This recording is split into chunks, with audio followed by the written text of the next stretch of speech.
일본은 개인주의 그 자체야. 아시아 최고 선진국이면 뭐해? 그래도 후진국 한국보다는 낫지 않아? 너네 지금 무슨 소리를 하고 있는 거야? 한국은 정이라는 문화를 가진 선진국이라고. 우리 한국에서는 부고 소식을 들으면 아무리 먼 곳이라도 직접 찾아가 위로하고 슬픔을 함께 나누는 것이 당연하게 여겨집니다. 그것이 바로 우리의 상부상조 문화이자 우리의 적 문화인데요. 오늘 소개해드릴 사연은 어머니가 돌아가신 후 한국의 정 때문에 큰 감동을 받았다는 일본 여성의 경험담입니다. 갑작스러운 어머니의 임종을 맞이했던 이 일본 여성은 충격과 슬픔 속에서 하루하루를 보냈다고 합니다. 그런데 연락이 뜸했었던 한국인 친구의 행동 때문에 그녀는 큰 위로를 받을 수 있었다고 하는데요. 과연 그녀에게는 무슨 일이 있었던 걸까요? 일본 여성의 사연입니다. 감동의 모든 것 애청자 여러분. 영상 시작 전 좋아요와 불우이웃을 위해 끝까지 시청 부탁드립니다. 안녕하세요. 저는 일본인 사쿠라입니다. 오늘은 제가 친구에게 잊지 못할 큰 감동을 받았던 경험에 대해 이야기해 보려 합니다. 제게 잊지 못할 감동을 선물해준 그 친구는 바로 한국에서 만난 다연이라는 친구인데요. 한국은 제게 제2의 고향 같은 나라입니다. 한국은 제게 무한한 감동을 주었는데 그 중에서도 한국인들에게 받은 감동은 제가 평생을 간직할 만큼 소중한 것들이 많아요.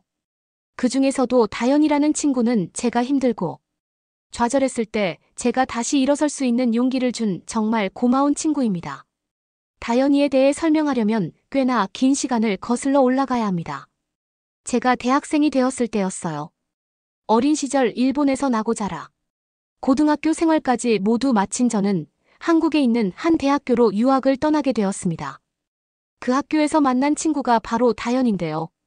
한국말이 서툰 저를 언제나 밝은 미소로 대하며 멀리 일본에서부터 한국에 온 저를 정말 많이 도와주었던 친구입니다. 다연이와 저는 기숙사 룸메이트였어요.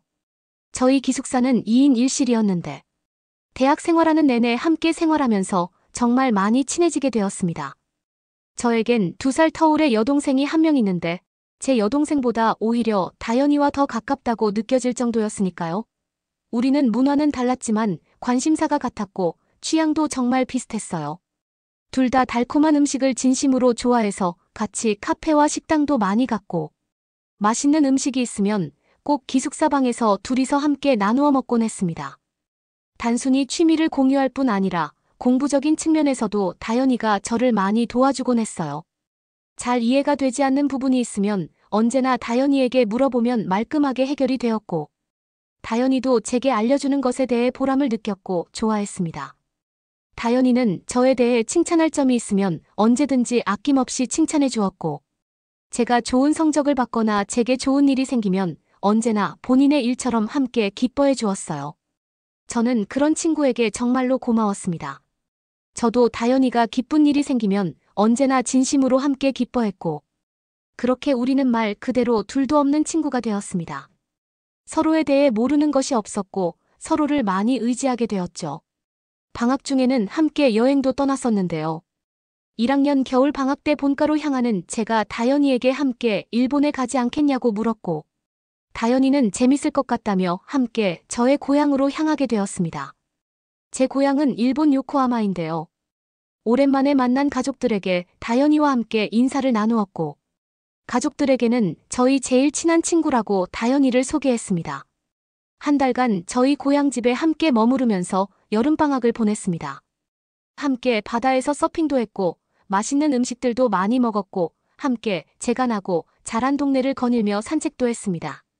한 달이라는 시간이 정말 빠르게 흘러갔어요.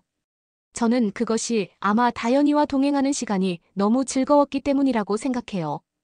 다연이는 언제나 함께 있으면 즐거운 친구였고 늘상 긍정적인 에너지를 풍기며 주변 사람들로 하여금 덩달아 기쁘고 웃음이 나도록 만드는 친구였거든요. 일본에서 한 달간의 여행을 마치고 다연이는 덕분에 정말 즐거웠다며 잊지 못할 경험을 선물해 주어 고맙다고 제게 말했습니다. 저는 멀리까지 따라와준 다연이에게 너무 고마웠어요. 친구를 따라 멀리 일본까지 오는 것이 참 쉽지 않은 결정이었을 텐데 기쁜 마음으로 따라와준 친구에게 정말 고마웠습니다. 다연이에게는 남들에게 말 못하는 이야기도 맘껏 할 수 있었고 제가 무슨 이야기를 하든지 항상 잘 들어주고 공감해 주었습니다. 그렇게 우리의 우정은 시간이 흐르면 흐를수록 더욱 돈독해져만 갔죠. 시간이 흘러 모든 공부를 마치고 대학교를 졸업해야 하는 시기가 다가왔습니다. 다시 일본으로 돌아가야 하는 시간이었죠. 정든 학교와 정든 동네 무엇보다도 가장 많이 정들은 친구. 다연이와 이별해야 한다는 사실에 마음이 무거웠습니다. 하지만 다연이는 언제나처럼 저에게 아낌없는 응원과 격려의 말을 해주었고, 우리는 계속해서 연락을 주고받을 것을 약속하며 헤어지게 되었습니다. 기숙사 짐을 정리하는 순간까지도 다연이는 저를 정말 많이 도와주었습니다. 멀리 떨어지는 친구에게 서로를 추억할 귀한 선물도 주었죠. 그때 다연이가 건넨 몇 장의 폴라로이드 사진은 지금도 저희 집 앨범에 끼워져 있습니다. 일본에 와서도 메신저를 통해 다연이와 끊임없이 연락을 주고받았습니다. 아직도 그 친구가 제 곁에 있는 것만 같았고, 저는 저의 작은 일상도 다연이와 함께 공유하는 것이 즐거웠습니다. 다연이 또한 사소한 일상을 저와 함께 공유했고, 저는 일본의 사진을, 다연이는 한국의 사진을 서로에게 보내주곤 했습니다. 다연이가 보내준 사진들을 볼 때마다 대학교 유학 시절 추억이 떠올랐고, 다연이를 보고 싶은 마음도 더욱 깊어져 갔죠. 그러던 어느 날 다연이에게 놀라운 문자를 한 통 받았습니다. 그건 바로 다연이의 결혼 소식이었습니다. 둘도 없는 친구가 결혼을 한다니 정말 기쁜 일이었죠. 저는 진심을 다해 문자로 축하의 말을 전했고, 다연이 또한 고맙다고 화답해 주었습니다. 다연이가 결혼을 하고 나서도 우리 둘의 연락은 끊이지 않았습니다. 여전히 일상을 공유했고, 우리의 우정 또한 여전했죠. 다연이는 즐거운 신혼생활을 보내고 있었고, 그 무렵 저도 지금의 남편인 로버트와의 연애를 시작하게 되었습니다. 로버트는 저희 직장 동기였는데요. 금발의 머리와 파란색 눈, 어딘가 어리숙해 보이는 표정이 귀엽고 매력적이었습니다. 대화를 하면 말이 잘 통했고, 퇴근 시간 이후에도 줄곧 함께 밥을 먹는 기회가 많아지면서 서로에 대한 사랑의 감정을 자연스레 공유하게 되었죠. 로버트는 저에게 수줍게 고백했고, 그렇게 우리의 연애가 시작되었습니다. 물론 한국에 있는 다연이에게도 이 소식을 전했죠. 어느 날 여느 때와 다름없이 로버트와 즐거운 데이트를 하고 있는데, 로버트가 갑자기 뜸을 들이기 시작했습니다. 설마 하는 마음이 들었지만 로버트에게 굳이 이야기하진 않았습니다. 로버트는 저를 근사한 레스토랑으로 데려갔고, 이내 의자에 앉아있는 저희 앞에 밥무릎을 꿇더니 숨겨왔던 반지를 건네며 저에게 청혼을 했습니다. 기쁘고 감동적인 순간이었습니다. 저는 그의 청혼에 승낙했고, 양가 부모님과의 인사 끝에 마침내 저도 결혼을 하게 되었습니다. 그리고 이 기쁜 소식을 다연이에게도 알렸죠. 문득 방학 중에 고향에서 함께 시간을 보냈던 다연이와의 행복했던 추억이 떠올랐고, 다연이에게 가능하면 꼭 결혼식에 참석하여 함께할 수 있으면 좋겠다고 이야기했습니다. 안타깝게도 친구는 결혼식에 참석하지 못했습니다. 뒤늦게 다연이는 임신을 했다는 사실을 알게 되었고, 결혼식 날이 다가왔을 때는 임신한 지 9개월이 지난 만삭의 임산부가 되어버렸어요. 결국 결혼식에 참석하지 못해 미안하다는 연락을 받았습니다. 그러면 안 되지만 일찍이 결혼식 날짜를 먼저 알려줬음에도 임신해버린 친구에게 원망스러운 감정이 들더군요. 제가 속이 좁은 탓이겠지만 마음이 좋지 않았습니다. 대망의 결혼식 날 다연이는 함께하지 못했고, 그 뒤로 시간은 흐르게 되었습니다. 다연이가 아기를 낳았다 는 소식을 전해왔고, 시간이 흘러 저도 지금의 아들 빌리를 낳게 되었죠. 빌리는 날이 갈수록 빠르게 자랐고 육아에 전념했습니다. 가장 절친한 친구였던, 매일같이 연락했던 다연이와의 연락도 점점 뜸해졌죠. 가끔씩 인스타그램 스토리에 올라오는 사진들을 보며 어떻게 살고 있는지만 확인하는 정도였습니다. 예전처럼 일상을 공유하거나 밤새도록 핸드폰을 붙들고 연락하진 않았습니다. 조금은 서운한 감정이 남아있었거든요.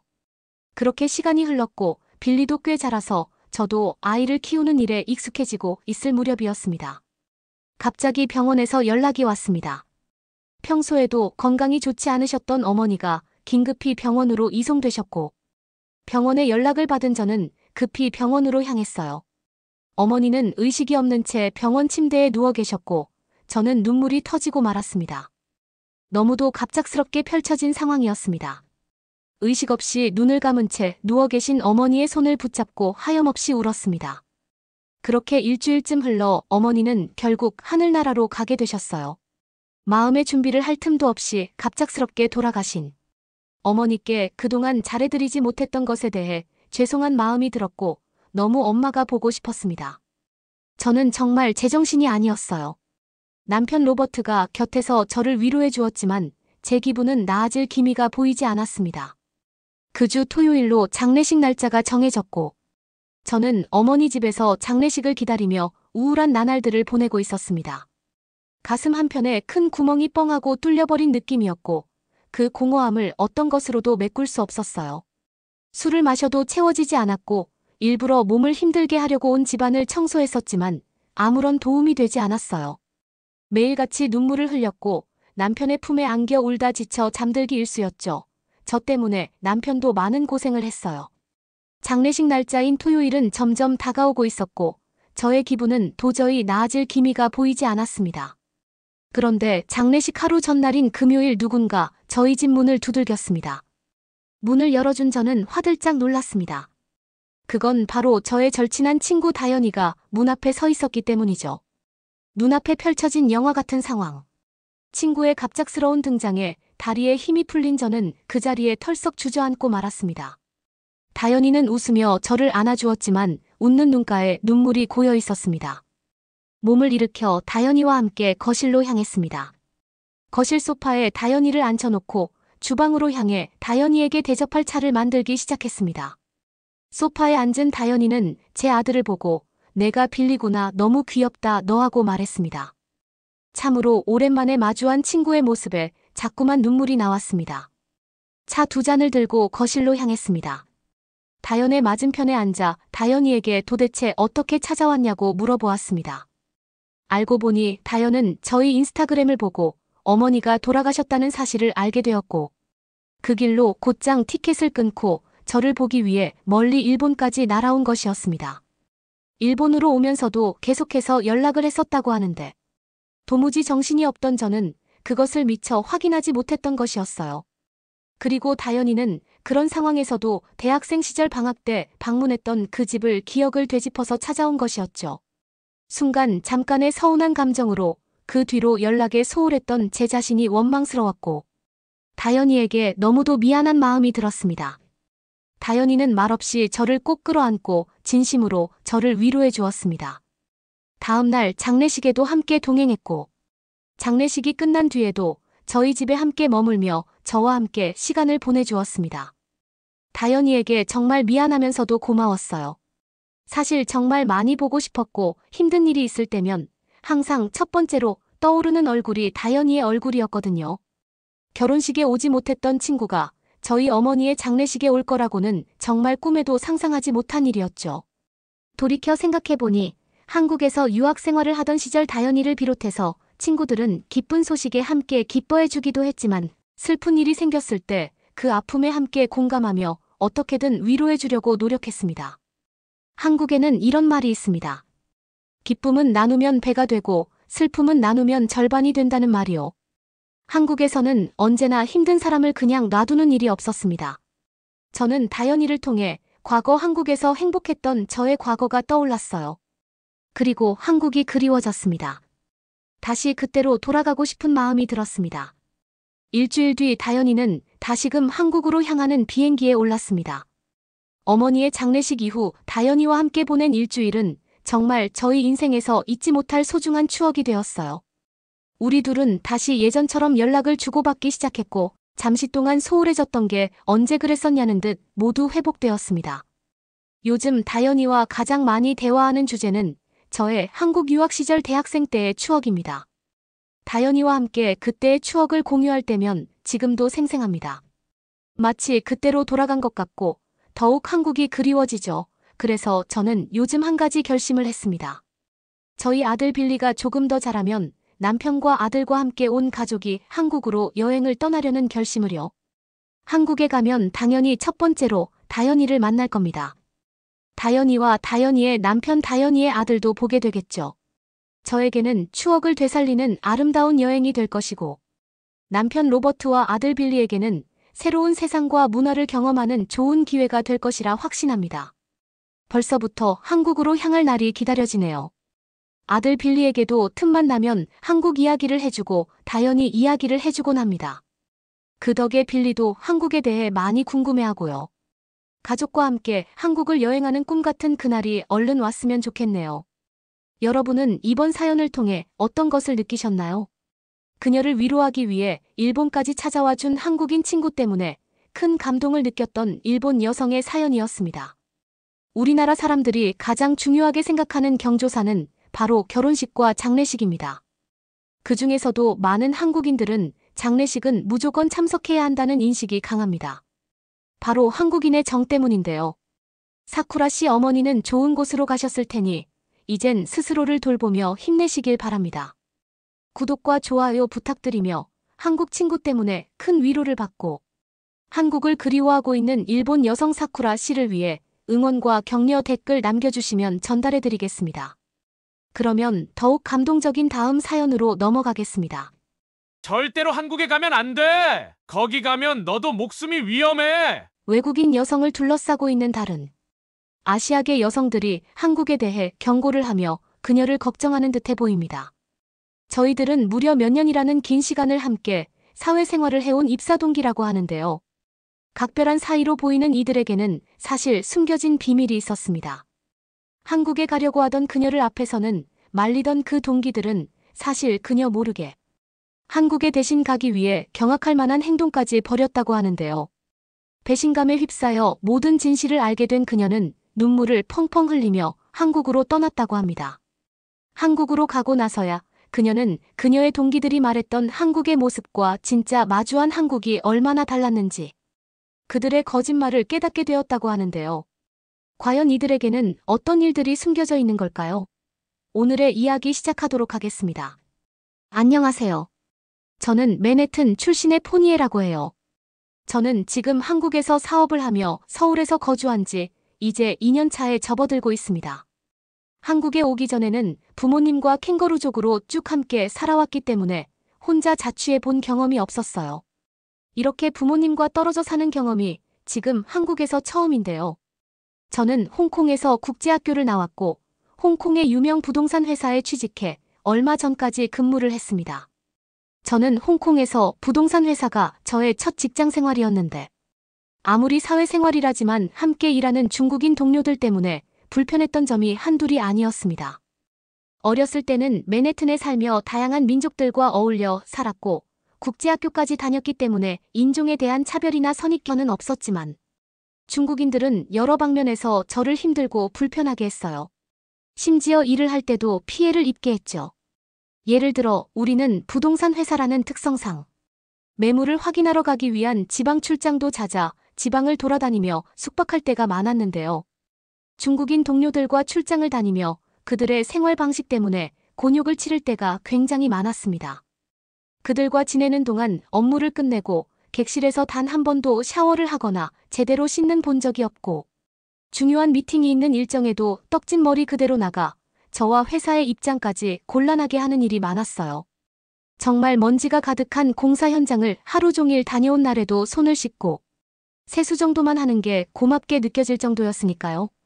우리 회사는 홍콩을 돌아다녀 보신 분들이라면 아시겠지만 우리 회사의 간판을 무지자주 보실 정도로 유명한 회사입니다.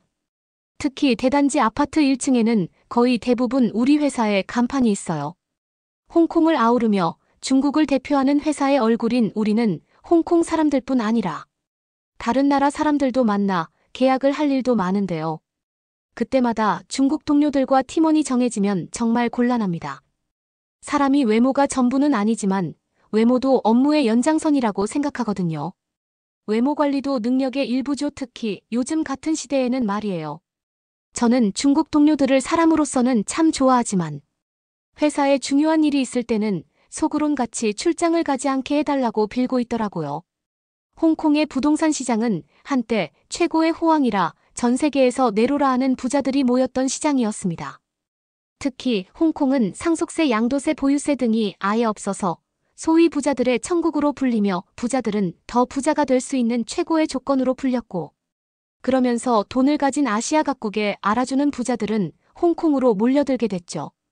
그 덕에 단기간에 세계적인 도시 중 하나로 성장할 수 있었지만 그 결과 빠른 성장은 많은 부작용들을 만들어 오류를 도출해내고 말았죠. 그 오류 중 하나가 지옥 같은 빈부격차의 나라라는 오명일 거예요. 그리고 홍콩은 세계 최고 수준의 집값으로 악명이 높은 거 아시죠? 홍콩 섬이 가장 비싸고 카오룽 반도. 그리고 북쪽으로 갈수록 비교적 저렴해집니다. 홍콩 섬은 정말 비싸요. 홍콩 섬에 있는 초소형 아파트는 상상을 초월할 수준의 가격이에요. 미국 부동산 조사기관에서 매년 조사하는 결과로도 집값이 가장 비싼 나라로 홍콩이 5년 연속 1위로 꼽힐 만큼 아주 어마무시한 정도의 부동산 가격을 가진 나라입니다. 홍콩은 대부분 산악지형으로 부동산 개발이 쉽지 않고 공간 부족 현상을 낳고 있어요. 땅이 없다 보니 빼곡한 고층 빌딩들로 들어섰고 일부 지역의 인구 밀도도 세계 최고를 기록하고 거주 면적은 가격 대비 가장 작은 수준으로 기록되게 됐습니다. 그러다 보니 집은 점점 더 작아졌죠. 홍콩의 아파트 가격은 평당 1억 원은 넘어섰고 비싼 아파트 값으로 인해 평수가 좁고 층수가 높은 아파트 건설들이 많아요. 홍콩의 집들은 거의 다 작아서 정말 잘 사는 부자들도 18평 정도에 사는 게 대부분인데 수준의 8평에서 110평 초소형 아파트는 1억이 넘는 돈에 거래되고 있어요. 심지어 한 가구가 4평에서 5평 정도인 좁은 아파트의 경우에도 월세가 한국 돈으로 50만 원 이상 합니다. 이런 숨막히는 생활을 사실 홍콩 사람들도 감옥처럼 느낀다고들 많이 이야기해요. 콩알만 한 땅 안에 갇혀 파묻혀 사는 두더지가 된 기분이라 생각하더군요. 그들은 그냥 홍콩이 터전이니까 사는 것뿐이지 홍콩에 큰 애정이 있어 보이진 않았어요. 홍콩의 어마무시한 입이 떡 벌어지는 가격들에 대해 좀 더 말해보면 최고급 맨션은 무려 3천억 원에 가깝습니다. 또 납골당 한 칸은 5억 원에 달해요. 관리비로는 최소 2천만 원을 추가로 지불해야 하죠. 왜 이렇게 비싸지게 됐냐 하면 이 또한 주택과 같은 이유인데요. 홍콩인들은 80% 이상이 화장을 선택하는데 납골당은 부족하다 보니 이처럼 가격이 치솟은 것이에요. 홍콩은 아시아의 문화와 융합되어 있기 때문에 망자를 극진하게 모시는 전통 문화를 가졌거든요. 비롯된 결과라고 할 수 있어요. 하지만 홍콩의 부동산 시장이 역사적으로 심각한 문제 상황을 겪게 됐어요. 그때는 고금리까지 직격탄을 제대로 맞으면서 부동산 거래가 역대치로 떨어지게 됐죠. 그건 1991년도 이후 가장 적은 수치였습니다. 금리는 계속 급등하고 지역 경제는 둔화되면서 부동산 시장은 계속해서 부진한 상황이 계속되고 있어요. 집값 하락세는 앞으로도 지속될 것으로 보고 있어요. GDP도 계속해서 마이너스 9%대에 달하고 있고 벌써 3분기 연속으로 마이너스를 기록하고 있어요. 세계 경제학자들은 더 이상 홍콩의 부동산 경제가 살아나긴 힘들 거라고 보는 사람들도 많더라고요. 위축될 만큼 위축된 경제시장에서 부동산 회사를 계속 다녀야 하는지 고민이 가득했어요. 특히 이 회사에 계속 남게 된다고 감안해보면 과연 미래의 홍콩에 얼마 크기의 집에 살게 될지, 과연 나는 제대로 된 집 한 채 마련할 수 있을지 미래에 대한 큰 고민을 하고 있었어요. 그때 오랜만에 국제학교 다닐 때 친구 미애에게 연락이 왔는데요. 미애는 저와 라이벌 회사인 부동산 기업을 다니고 있는데 그녀는 얼마 전에 회사를 그만두고 고국으로 돌아가기 전에 한번 보기 위해 만나자고 해서 나간 거였어요. 오랜만에 미애를 보니 정말 즐겁더라고요. 미애는 학교를 다닐 때 저와 가장 대화도 잘 통하고 의견이 잘 맞던 친구였는데 그런 미애가 한국으로 돌아간다니 아쉬운 마음이 들었어요. 그런데 미애는 저에게 아주 놀랄만한 제안을 했습니다. 미애는 저에게 함께 한국에 가자는 쇼킹한 제안을 했거든요. 미애의 친한 지인이 한국의 부동산 애플리케이션에서 관련 사업을 창업해서 하는데 저에게 같이 하면 어떻겠냐는 제안을 한 것이었죠. 미애는 저의 능력을 높게 평가해줬어요. 저는 어차피 저의 미래에 대해 고민하고 있던 상황이었기 때문에 그 제안에 대해 긍정적으로 고민해보고 심사숙고한 뒤 이야기하겠다 말했어요. 회사에서 저는 일에 집중을 못하고 계속 고민을 했는데 그게 티가 났던 것 같아요. 저는 생각이 얼굴에 다 드러나는 편이거든요. 저의 중국인 동기들은 저에게 다가와 무슨 일인지 와서 물었고 솔직하게 저는 저에게 무슨 제안이 왔는지 털어놨어요. 저는 동기들에게 요즘 저의 진로에 대한 고민과 제안을 받은 이야기까지 하기 시작했습니다. 제 이야기를 다 들은 중국인 동기들은 저에게 절대로 한국으로 가면 안 되라며 철저하게 반대하기 시작했습니다. 워낙 강경하게 반대하는 그들의 오바스러움이 이해되질 않았어요. 국제학교를 다닐 때도 맨해튼에서 살 때도 한국인들을 많이 만났었지만 친구들은 항상 친절했어요. 그리고 굉장히 똑똑했죠. 그래서 한국에 대해 좋은 기억이 있었는데 중국 동기들은 한국에 대한 안 좋은 이야기를 늘어놓기 시작했어요. 특히 한국은 북한과의 관계 때문에도 아주 위험한 나라라. 언제 제 생명이 위험할지도 모를 정도로 안전을 보장할 수 없다고 했습니다. 그런 말을 들으니 무서운 마음에 가고 싶던 마음도 줄어들더라고요. 그런데 아무리 생각해도 이상하긴 했어요.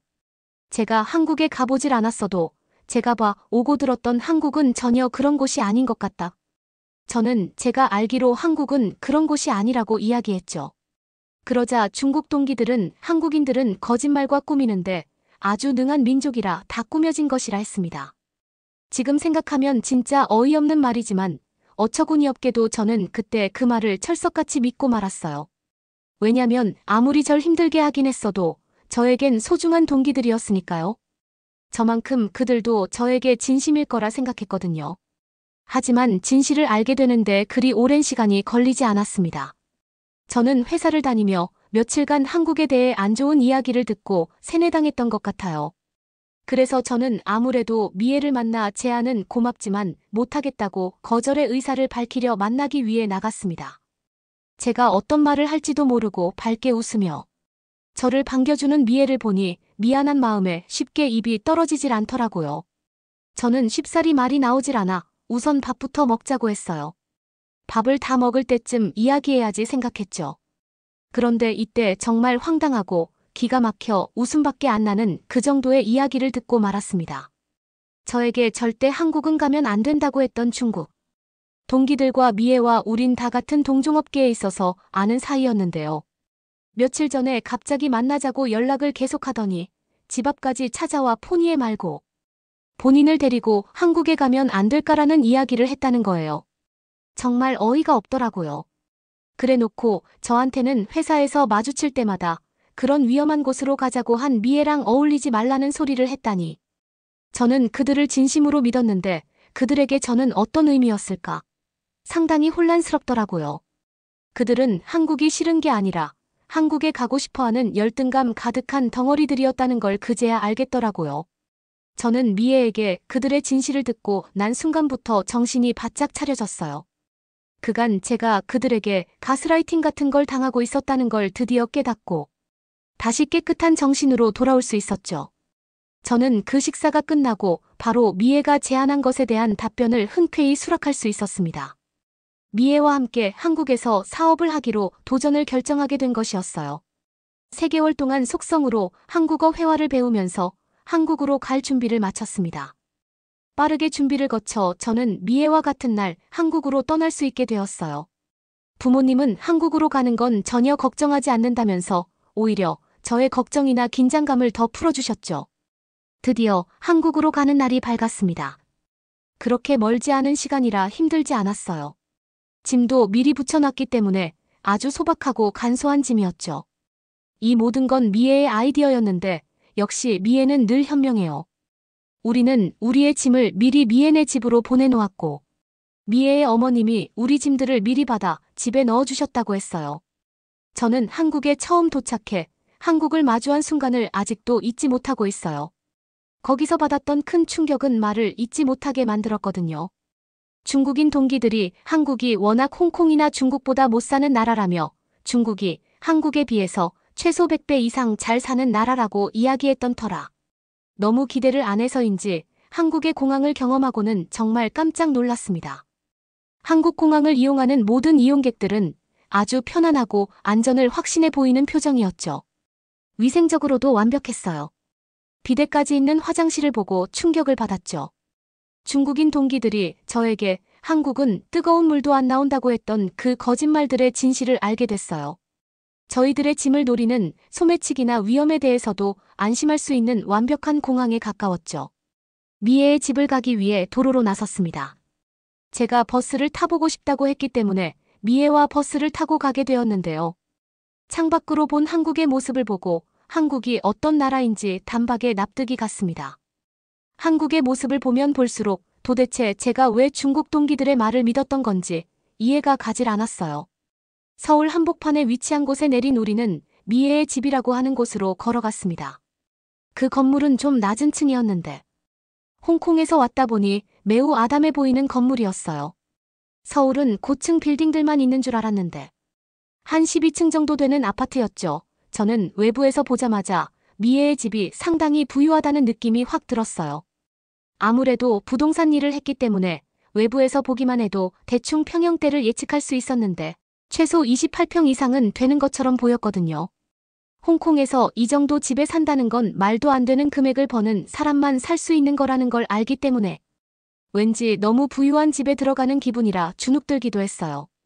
그도 그럴 게 처음에 이 아파트에 들어오면서 본 아파트의 편의시설은 수영장, 피트니스 도서관, 독서실, 키즈카페, 카페테리아, 야외 수영장, 사우나 등 있다고 쓰여 있었고 심지어 아이들은 키즈스테이션에서 비 한 방울 맞지 않고 스쿨버스를 기다리다 갈 수 있게 되어 있더군요. 홍콩은 앞서 말씀드린 것처럼 땅을 최대한 아껴야 하기 때문에 이런 편의시설들을 좀처럼 볼 수 없습니다. 정말 최상급의 고급 시설에만 존재하죠.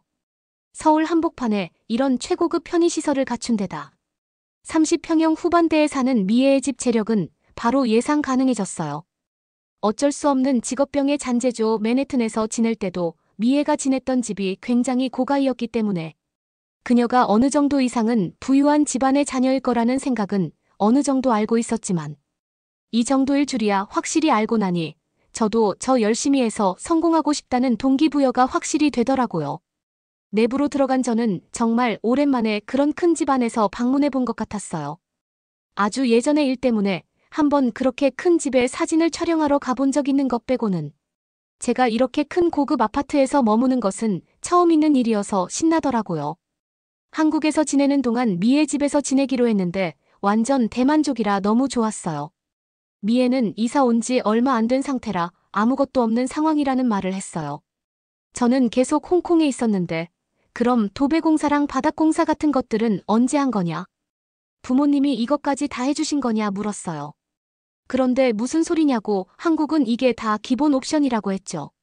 심지어 천정형 에어컨도 방마다 완벽하게 매립되어 있었고 환풍 시스템과 앱으로 조정하고 환기 말고 전기 콘센트, 가스밸브 온도 시스템 모두 컨트롤할 수 있는 스마트폰과 연동 시스템도 가능했어요. 저는 여기서 놀란 이유가 뭐냐면 원래 보통 중국이나 홍콩, 여러 분야에서도 이렇게 한국처럼 풀옵션으로 결코 분양을 하지 않거든요. 쉽게 설명해 드리자면 정말 뼈대와 그 공간에 대해서만 분양하고 거기에 대한 가격만 내신다고 생각하시면 됩니다. 시멘트가 발려지고 말린 바로 그 본연의 상태로 고객이 받게 되는 거죠. 그 이후에 모든 것들은 거기 들어와 살 사람이 하나씩 채워 넣어야 하는 겁니다. 그래서 집을 사놓고 그것들을 채울 능력이 없어 하나씩 공사를 하고 또 시간이 지나고 채우고 하는 경우도 간혹 발생합니다. 그런데 그런 거에 비해 한국은 주택의 모든 것이 완벽하게 세팅되어서 분양된다는 것에 놀란 거죠. 미애에게 들었는데 한국은 원룸이나 오피스텔처럼 소형은 더 많은 옵션이 구성되어 있다고도 들었어요. 세탁기, 건조기, 냉장고까지 들어있는 곳이 있다는 놀라운 이야기를 듣게 됐죠. 그런데 그 월세 가격도 굉장히 합리적이었군요. 심지어 경비원이 상주하고 보안 시스템이 되며 주차까지 이용할 수 있는 곳도 많았어요. 당연히 저도 한국에 대한 부동산 인기가 높은 건 알고 있었어요. 한국 부동산도 전 세계에서 손에 꼽힐 만큼 비싸다는 것도 알고 있고요. 하지만 그냥 듣는 게 아니라 실제로 한국에서 살아보니 한국의 아파트들이 왜 그렇게 비싼지 어느 정도 알 것 같기도 했어요. 물론 지역적인 땅값 때문인 것도 있지만 아파트만이 가진 고급 자재 비용, 옵션 비용, 시설, 관리비, 인력 관리비까지 따져봤을 때는 그 가격이 왜 형성되는지 알 것도 같았죠. 홍콩은 사실 수십억부터 수천억까지 형성되어 있는 곳을 실제로 들어가 보면 그렇게까지 비쌀 이유가 전혀 없는 주택들이 많아 터무니없는 거품 가격은 홍콩에서부터 만들어진다고 해도 과언이 아닐 거예요. 한국은 제가 그 돈을 주고서 사고 싶을 만큼 좋은 아파트들이 정말 많았죠. 특히 미애와 우리가 함께 일할 동료의 집을 방문했는데 그 사람은 성수의 아크로라는 아파트에 살고 있었고 다른 동료는 갤러리아 포레라는 한국 서울에서도 고급 아파트로 꼽히는 곳에 가보게 되었어요. 서울 전경이 한눈에 내려다 보이는 그곳은 내부도 정말 넓고 훌륭했으며 마치 예술품 안에 사는 느낌이 들었죠. 홍콩은 벌집 안에 갇혀 다닥다닥 사는 것과 같은데 한국 사람들은 저마다 각자의 라이프 스타일이 존중받는 아주 이상적인 주거 환경을 가진 것 같아요. 그리고 제가 한국이 정말 잘 사는 부자 나라라고 느낀 건 다른 곳에 있었습니다. 그건 바로 자차를 이용하는 사람들의 수가 이렇게 많다는 것에 대한 거였어요. 그리고 어디든 주차장을 만들어 놓은 한국의 시설에 대한 모습 때문이었는데요. 한국도 정말 작디작은 나라인데 어떻게 이렇게 머리를 잘 쓸 수가 있는 건지 감탄할 수밖에 없죠. 홍콩에 살아보셨거나 일정 기간 이상 머물러 보신 분이라면 아셨을 수 있겠는데 어느 정도? 아니 그 이상일 정도의 어마어마한 부를 가진 사람도 차가 없이 다니는 걸 상당히 많이 볼 수 있습니다. 홍콩에서는 결코 아무나 차를 끌고 다닐 수 없어요. 홍콩에서 운전하는데 가장 큰 복병은 차값 주차 비용 기름값까지 많은 문제들이 부딪히게 하죠. 그래서 많은 사람들이 굳이 면허를 딸 필요성을 느끼지 못해요. 물론 저도 없고요. 차가 있다는 건 그 사람의 직업이나 능력을 대변하는 게 홍콩의 절대적인 특성인데요. 홍콩에서는 차를 소유하기 위해서는 주차구역을 사거나 임차해야 합니다. 땅이 좁아 용적률이 높은 고층 아파트들이 즐비한 홍콩에서 주차구역은 세대수에 비해 아주 턱없이 적은 편이거든요. 실제로 제가 살았던 아파트 단지도 2만여 세대가 살았지만 주차구역은 3,000개도 안 됐어요. 그래서 홍콩 사람들은 주차장으로 재테크를 하기도 해요. 실제로 2008년부터 최근까지도 실수요를 위해 주차구역을 매매한 사람보다 투자 목적으로 구매한 사람들이 많습니다. 아파트 주차장 임대료가 갑자기 3배 이상씩 뛰기도 하는데 그건 바로 주차비 때문이거든요. 주차구역 한 칸의 가격은 하나로 1억 원 이상 정도에 거래되고 있어요. 평균 임대료는 지역에 따라 다르지만 평균 200만 원 정도라고 알려졌죠. 주차구역을 사는 데는 실제로 수요를 위한 것도 있겠지만 투자를 위한 경우가 훨씬 많아요. 금리는 낮고 목돈은 없지만 부동산 시장에 발을 담그고 싶어하는 사람들이 어렵지 않게 시작할 수 있는 시장이거든요. 게다가 홍콩에서 부동산 거래를 할 때 내는 인지세에서 1억 원 이하의 주차구역은 인지세가 적은 비용을 내기 때문에 주택을 살 때는 수백만에서 수천만 원 내는 데 비해 훨씬 경제적이라고 생각해 매력적인 투자처라고 생각하기도 해요. 하지만 가격이 정말 너무할 정도라 정말 홍콩 사람들은 애초에 차를 타고 다닐 생각 자체를 하질 않아요. 그렇다고 대중교통이 한국처럼 훌륭한 것도 전혀 아니죠. 홍콩의 대중교통을 결정하는 결정권자들이 부디 한국의 대중교통을 며칠간 타보면서 느끼고 한국 대중교통을 그대로 벤치마킹할 수 있으면 좋겠어요. 뭐 줄을 잘 서고 사람들끼리 시민의식은 배우거나 벤치마킹할 수 없는 문제겠지만 그래도 좋은 걸 따라가다 보면 언젠가는 조금이라도 비슷한 모습을 갖출 수 있을 테니까요. 홍콩 사람들이 계속해서 주차장에 투자하는 이유는 결국 주차장을 가지고 있는 게 돈이 되기 때문이에요. 앞서 말해드린 것처럼 대중교통이 잘 되어 있지도 않아 필수로 차량을 사용해야 하는 경우가 많은데 주차를 할 수 있는 공간은 없으니 사람들이 쉬운 투자처로 뛰어들게 된 거죠. 게다가 집은 구매한 다음에 지속적으로 관리를 해주거나 유지 비용에 대한 부담이 있지만 거기에 비해 주차장은 구매한 이후 별도의 관리 없이 매매나 임대를 통해 돈을 벌 수 있어서예요.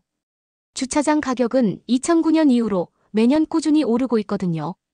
가장 최근에 본 가격 수준으로는 한 칸당 5억에 달하는 4평짜리 주차 공간을 보기도 했어요. 정말 심각한 건 더 사면 샀지 투자할 생각을 멈추지 않고 있다는 거예요.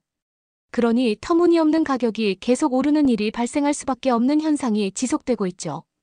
미애를 따라 저는 한국에서 생활을 배우고 익히며 부동산 애플리케이션 사업의 업무를 진행할 수 있었습니다. 부동산 세금 문제와 법 문제가 달랐기 때문에 그걸 배우는데 좀 애를 먹고 힘들긴 했어도 제가 하는 것에 따라 수익이 창출되는 결과를 몸으로 느껴가는 과정도 나쁘지 않은 경험이었어요. 어려운 일도 많았지만 그래도 미애와 함께 일하는 동료들이 진심을 다해 도와주고 위해줬기 때문에 잘 극복해 나갈 수 있었죠. 보통 타지에 오면 고국이 그립고 향수병에 걸리곤 한다는데. 제가 특이한 건지 저는 단 한 번도 그런 적 없이 전혀 그립지 않았어요. 오히려 한국에 부모님을 모시고 와서 살 수 있는 방법이 뭐가 있을지 모색하게 됐죠. 한국은 사람이 살기 단연코 완벽할 수 있는 그런 곳이라는 확신이 들었거든요. 홍콩도 똑같은 도시지만 한국만큼의 치안을 유지하진 않습니다. 게다가 똑같이 도시지만 한국처럼 모든 것이 배달되고 몇 시간이면 장본게 배달되며 문 앞에 도착해 있는 삶을 누리진 않죠. 한국 사람들은 이런 게 너무나 익숙해진 듯 싶었어요. 왜냐면 미애가 이야기하는 걸 들었는데 택배가 일주일이 걸린다면서 그때까지 어떻게 기다리냐며 다른 동료와 기겁하며 이야기하는 걸 들었는데요. 맨해튼에 살 때만 해도 일주일이면 거의 총알 배송이라 느껴질 정도로 빠른 수준이었는데 한국 사람들의 저런 성향이 이런 비약적인 발전을 이루게 한 원동력이 아닐까 하는 생각이 들었네요.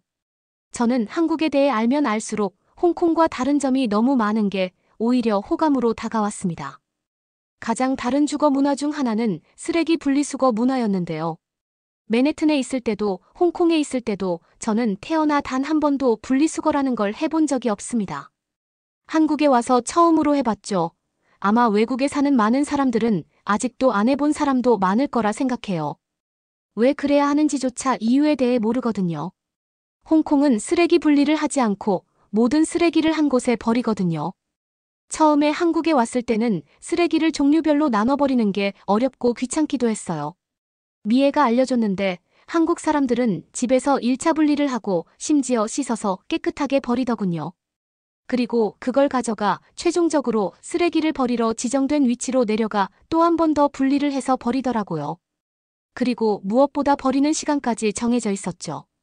아무 때나 모든 것들 섞어버리는 홍콩에서의 방법이 이제는 더 이상하게 느껴질 것 같아요. 다시 그 방법을 사용하라고 하면 비위생적이고 뭔가 지구한테 못할 짓을 한다는 죄책감이 생겨버려 이젠 절대로 그러지 못할 것 같아요. 한국 사람들은 아주 오래전부터 이렇게 해왔다고 들었는데 한국은 지키고 있을 때 미국도 우리도 환경오염은 생각도 안 하고 버렸구나 라는 반성을 하게 되었어요. 전 세계의 사람들은 지금 환경보호를 하자는 목소리를 높이면서 텀블러 사용이니 탄소 줄이기 운동 등을 하며 제로 웨이스트를 실천하지만 한국 사람들은 아주 오래전부터 친환경을 위해 애써온 나라라는 점에서 감탄할 수밖에 없었어요. 그리고 저는 한국에 와서 드디어 태어난 첫 면허를 딸 수 있게 되었는데요. 미애의 도움으로 외국인인 저도 한국에서 면허를 따 운전을 할 수 있게 해주었는데요. 제가 운전을 하게 될 줄이야 부모님에게 말했더니 도대체 한국에 가서 얼마나 부자가 됐길래 그런 행동을 할 수 있는 거냐며 그렇게 사치스러운 삶을 살아서 어떻게 할 거냐 놀라워하시기도 한국을 잘 몰라 걱정도 했어요. 홍콩에서는 정말 차를 몬다는 의미가 이 정도라 저는 부모님에게 잘 설명드려야 했죠.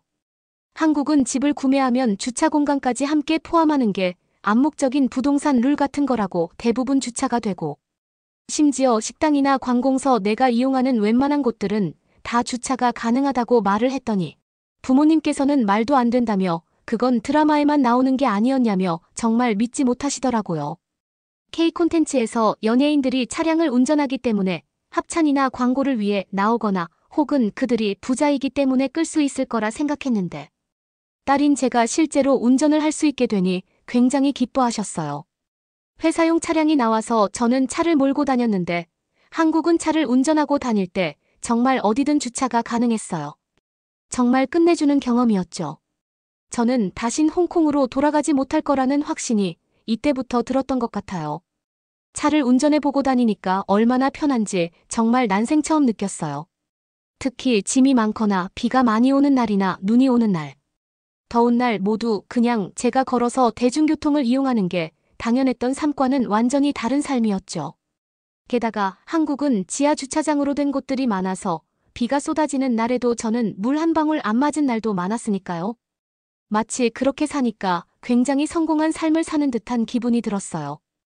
애플리케이션 사업은 파죽지세로 더 잘 되고 있었어요. 우리는 오래된 주택을 골라 부동산 가치를 평가해주고 매물을 올리는 업무를 맡고 있었는데 한국의 부동산에 관심 있는 사람들이 많아 우리 사업은 나날이 반응 속도가 올라가고 있었죠.